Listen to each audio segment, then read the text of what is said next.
text messages, which we now have. We can now report tonight that the FBI forced a government watchdog agency to sign a non-disclosure agreement so that it would not share information about Hillary Clinton's emails with Congress. So the FBI isn't just ignoring Congress, it's actively sabotaging them and their oversight, which doesn't seem to be allowed in a normal government. Kim Strassel, a columnist at the Wall Street Journal, has written a lot about this and joins us tonight. So, Kim, to the last point first, is that how can the FBI force a government agency to sign an NDA preventing Congress from seeing the information? I mean, is that even legal? So as far as I know from my reporting, that has never happened before.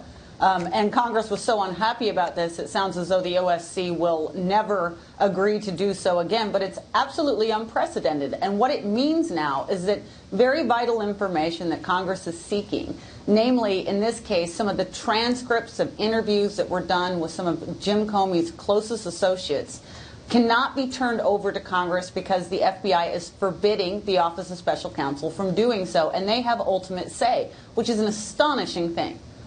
So what's at stake here, among other things, is social rest. I mean, the whole country has to believe that the system isn't corrupt and that when some kind of verdict, in effect, comes down, we can all accept it, like it or not.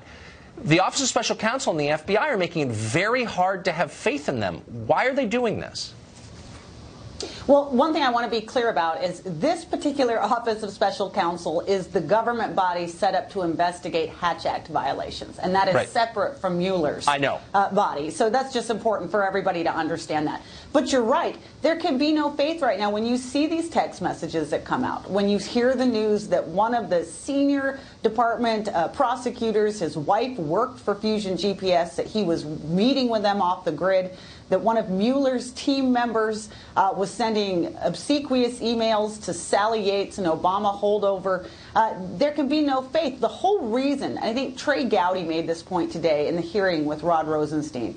He said the reason we have a special counsel is because the statute says that you need one when there's too big of a conflict of interest. It's to restore the public faith. Exactly. But the conflicts in this case are now bigger than the ones dealing with the Trump-Russia collusion investigation. You're going to have massive social problems if people think the system is rigged. I mean, of course. So you had a suggestion for how Congress could force the FBI to do what it's constitutionally required to do, which is disclose information in the process of being overseen by the Congress. How should Congress go about that? How should they make the FBI give up this information?